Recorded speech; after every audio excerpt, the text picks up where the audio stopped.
ప్రతి ఒక్కరూ ప్రపంచాన్ని మార్చాలని ఆలోచిస్తారు, కానీ ఎవరూ తనను తాను మార్చుకోవాలని అనుకోరు.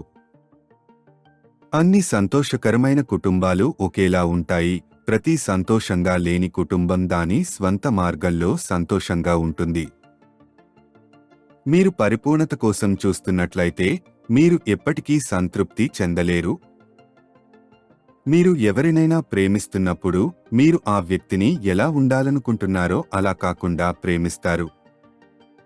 అంతా పెంపకంపై ఆధారపడి ఉంటుంది.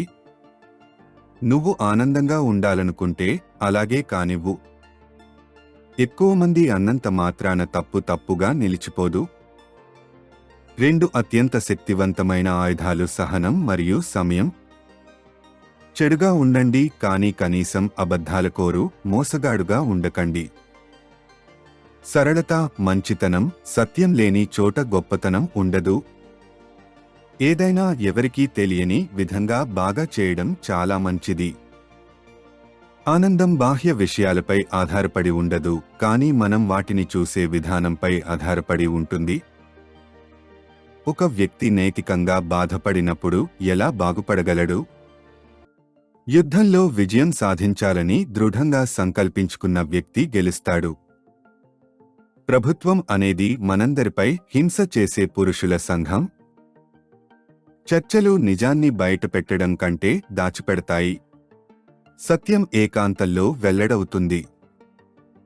జీవితంలో విజయానికి కీలకం తెలివైన వ్యక్తుల మంచి ఆలోచనలను ఉపయోగించడం.